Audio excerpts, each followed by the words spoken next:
예, 미국 중간선거가 끝이 났습니다. 공화당이 상원에서 수성을 했고 민주당은 8년 만에 하원에서 남중석을 차지했습니다. 민주당이 하원을 장악함으로써 미국 행정부뿐만 아니라 의회에 대한 외교 노력을 우리가 더 강화를 해야 될 것 같습니다. 지난 5당 대표와 국회의장 모임에서 미국 의회까지 출범을 하게 되면 국회의장과 5당 대표들 함께 미국을 방문해서 우리의 장적인 노력과 의지를 미국 의회에 설명하는 그런 기회를 만들었었습니다. 하원이 출범하면 방문하도록 그렇게 하겠고, 이번에 20년 만에 한국계 연방 하원 의원이 2명 탄생을 했습니다. 공화당의 동포이시고 민주당의 동포이신데 앞으로 한미 관계에 가비가 되도록 역할을 했으면 하는 걸 기대를 하겠습니다. 미세먼지 문제도 국민들이 굉장히 고통을 많이 겪고 있습니다.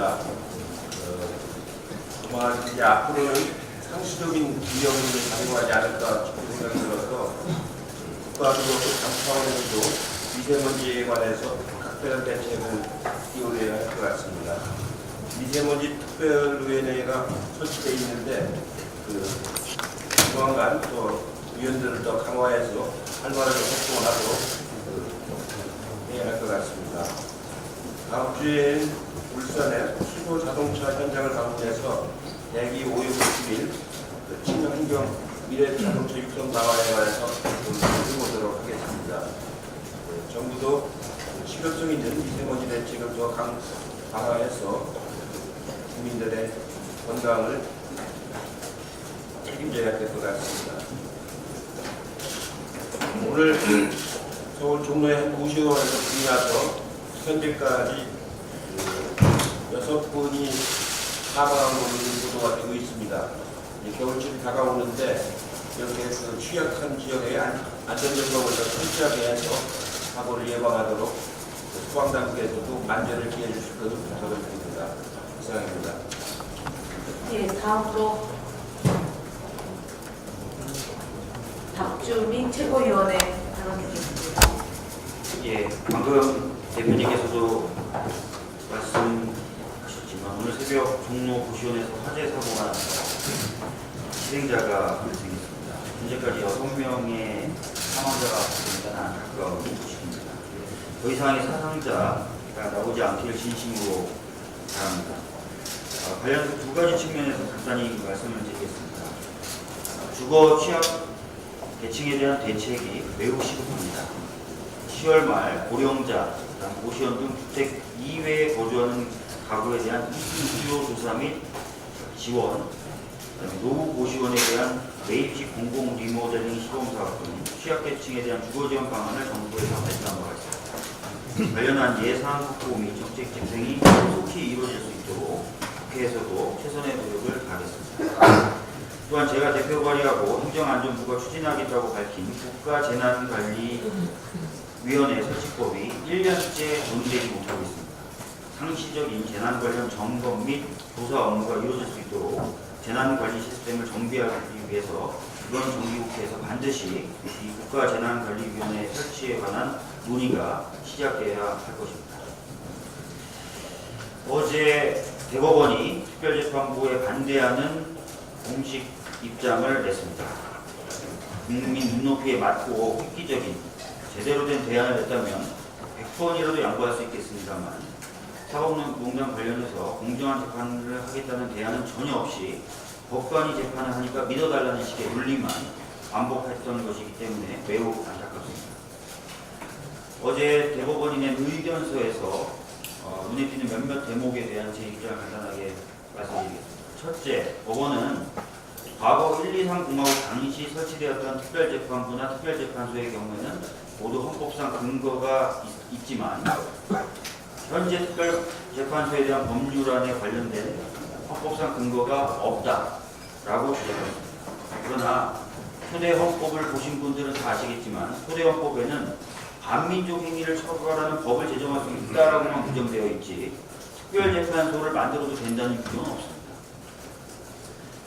그럼에도 불구하고 당시에는 법관이 아닌 일반인, 심지어는 국회의원까지 참여하는 수준의 특별재판부와 특별재판소를 만들었습니다. 대법원은 이러한 것은 괜찮다고 했기에 재법관, 즉 현직 법관이 재판을 담당하고 법원 내부에 특별재판부를 두는 이 법안에 대해서는 또 당연히 합헌적이라고 해야 됩니다. 따라서 문제가 있다라고 했던 어제 대법원의 의견은 어불성설입니다. 둘째로 법원은 재법안이 사건 배당의 무작위성에 위배될 문제라고 지적했습니다. 사건 배당의 무작위성은 그 자체가 목적이 아니라 공정한 재판을 위한 수단입니다. 사건 관련자들이 둘러앉아가지고 제비뽑기와 같은 무작위 사건 배당을 한들 과연 공정한 재판이 이루어질 수 있겠습니까? 세 번째로 법원은 기피나 회피를 하면 된다고 입장을 밝혔습니다. 다들 아시겠지만 800건이 넘는 기피 신청에 대해서 인용된 것은 단 2건에 불과합니다. 이부진, 이무재, 이혼소송 당시 담당했던 부장판사는 강민구 부장판사입니다. 강민구 부장판사는 삼성 정춘기 전 사장에게 보냈던 문자가 공개돼서 굉장한 논란을 일으켰음에도 불구하고 스스로 회피하지도 않았고 기피 신청을 법원이 받아들이지도 않았습니다. 이 정도로 기피나 회피는 사문화된 제도입니다. 이제 와서 기피나 회피 제도를 활용하면 된다고 얘기하는 법원의 태도는 과거 자신의 모습을 되돌아보지 못하는 그런 태도라고 할 것입니다. 사법농단 관련된 사건이 공정하게 처리되지 않는다면 사법부에 대한 신뢰는 회복되기 어려울 것입니다. 어제 사개특위에서 박지원 의원님은 심폐소생술을 한다는 마음으로 특별재판부 구성에 동참해 줄 것을 호소했습니다. 저도 다시 한번 자유한국당에 호소드립니다. 사법부에 대한 국민의 신뢰 회복을 위한 마지막 수단이 될 수 있는 이 특별재판부 설치에 적극 동참해 주셨으면 합니다. 이상입니다. 네, 다음으로 박강원 최고위원님의 말씀 듣겠습니다.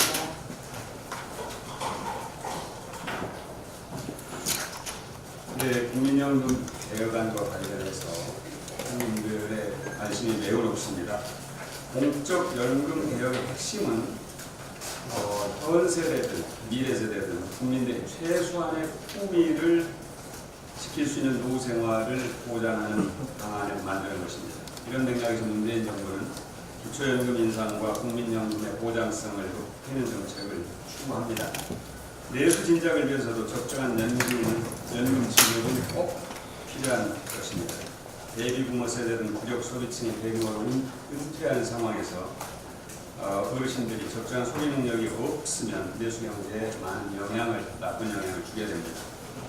그러다 국민연금 개편하는 보험료율만 인상해서 국민에게 부담을 지우는 그런 방식이 아니라 보장성도 강화하고 또 투자 대책도 마련해서 국민연금 가입자를 증대시킬 수 있는 방안까지 포함한 종합적인 대책이 필요하다고 봅니다. 문재인 대통령의 취지는 국민이 안심할 수 있고 우리 경제에도 도움이 되고 미래 세대를 위한 연금 제도를 마련해달라는 당부로 이해하는 것이 옳습니다. 문재인 정부가 연금 개혁을 기피한다는 주장은 적절한 지적이 아닙니다. 허위 조작 정보 가운데 선한 허위 조작 정보는 없습니다. 허위 조작 정보는 반드시 특정인, 특정 지역, 특정성, 특정 계층, 특정 그룹을 공격하고 혐오하고 증오하고 차별하고 또 조롱하고 모욕하기 위한 의도를 갖고 있습니다.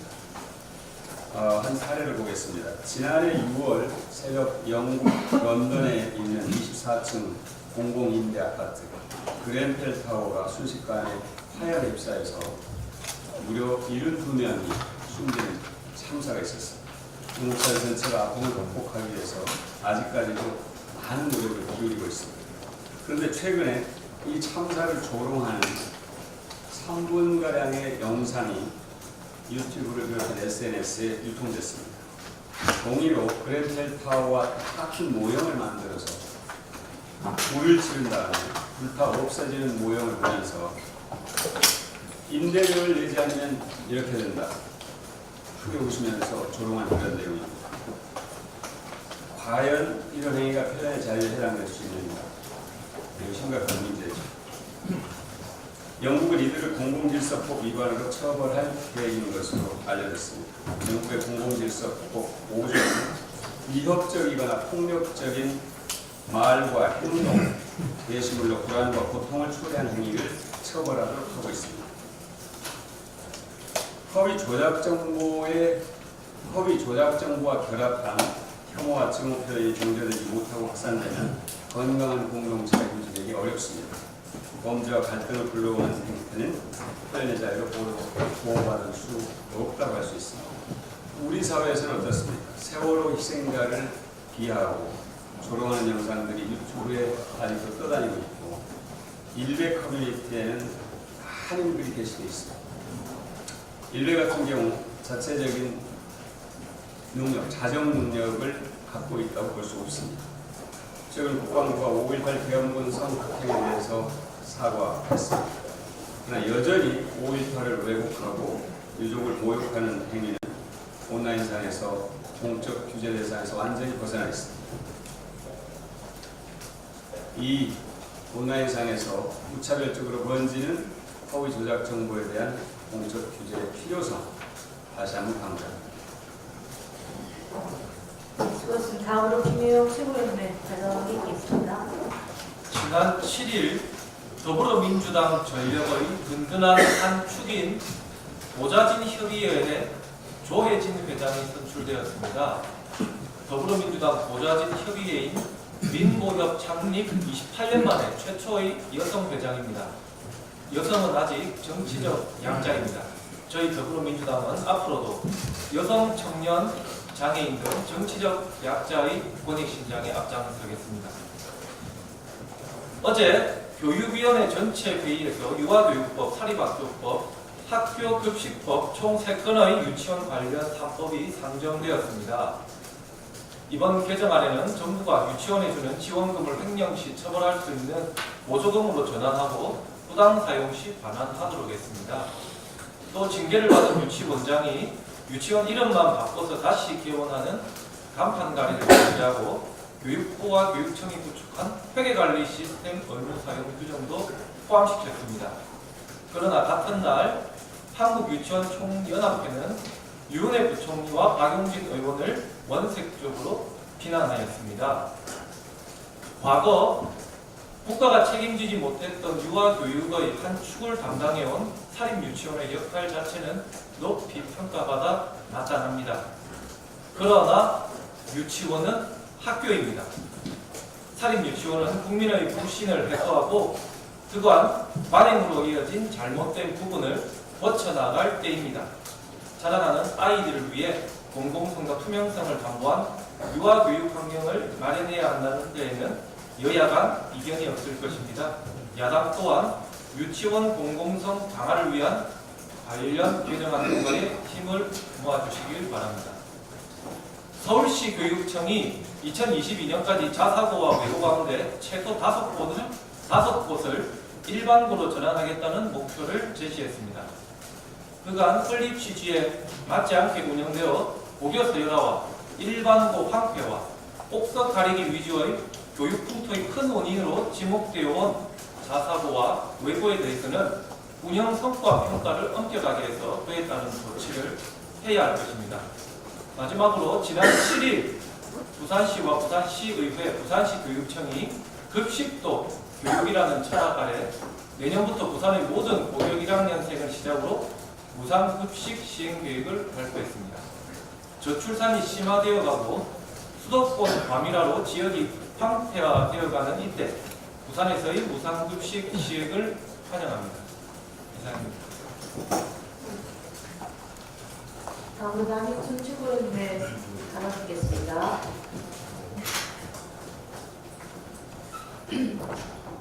네, 지난 7일 대성공동연락사무소에서 남북보건의료 분야 회담이 열렸습니다. 2007년 12월 남북보건의료 환경보호위원회 후 11년 만에 열린 것입니다. 정치 군사적 상황과 별개로 인도주의적 원칙에 따라 추진되어야 할 적십자사 차원의 대북 지원도 국제 기구를 통한 지원 이해는 중단된 상태에서 이런 회담이 열린 것은 굉장히 의미가 있다고 생각합니다. 남북은 올해 안에 전염병 정보 공유 시범 사업을 시작으로 말라리아와 결핵 등 전염병의 공동 대응 합의를 하였습니다. 또한 보건의료협력사업 등 구체적인 교류 방안을 정하기 위한 실무회의를 자주 열기로 했다고 합니다. 북한은 후진국형 감염병인 결핵과 말라리아가 상당히 참고하고 있고 북한 아동의 영양실조가 심각한 상태이지만 보건의료 인프라가 열악하고 치료에 필요한 의약품도 제대로 공급되지 못하고 있는 실정입니다. 그래서 가장 인도주의적인 분야인 보건의료 분야에서 국제 차원의 의약품 지원과 인적 교류는 유엔 대북 제재에 해당하지 않습니다. 특히 말라리아와 같은 모기 등 곤충 등에 대한 감염병에 대해서는 남북이 협력해서 퇴치를 해야 합니다. 독일의 보건의료 협정이 동서도 교류와 통일에 중요한 역할을 하였듯이 이번 남북 보건의료 분야 회담을 계기로 해서 보건의료 분야 남북 교류와 협력을 강화해서 남북 관계를 실질적으로 개선해 나갈 것입니다. 이상입니다. 예, 다음으로 이영석 최고위원님 발언드리겠습니다.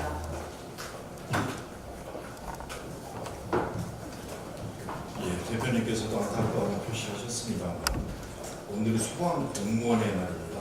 그럼에도 불구하고 또 새벽에 6명의 국민이 목숨을 잃는 안타까운 일이 발생했습니다. 지난 10월 28일 헬멧을 녹이는 화염 속에서도 3살배기 아이를 구하는 이런 소방관들의 희생이 있었습니다. 계속되는 화재로 인해서 국민의 안전이 계속 위험에 노출되고 있는 것 같습니다. 대통령께서 공약하셨던 소방공무원의 국가직 정안은 여러 가지 제도적 보완을 통해서 국민의 안전이 더 이상 위험받지 않는 그런 기회가 되었습니다. 지난 9월 11일 우리 전국 농민대회에 참가한 농민들이 밥 한 공기 300원 쟁취의 수팻말을 걸고 쌀 목표 가격 인상을 요구하기 위해 여의도에 집결했습니다. 대통령께서 이 문제에 깊은 관심을 갖고 시정연설에서 쌀 목표 가격 정상화와 함께 공익성을 감안한 직불제 개편을 주문하셨습니다. 어제 저희 당에서는 당정협의를 통해서 쌀 변동 직불금 목표 가격을 19만 6천 원으로 책정하고 2020년에는 모든 작물을 대상으로 소득을 보전하는 새로운 직불제를 개편하겠다 이렇게 밝혔습니다. 그런데 농업계가 요구하는 요구사항을 충족시키기 위해는 다소 한계가 제도적으로 있는 것 같습니다.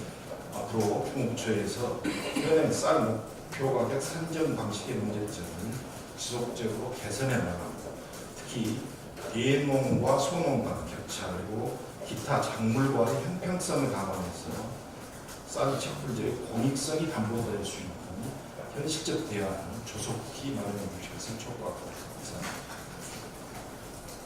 네, 감사합니다. 이상 모두 발언을 마치고 회의를 비공개로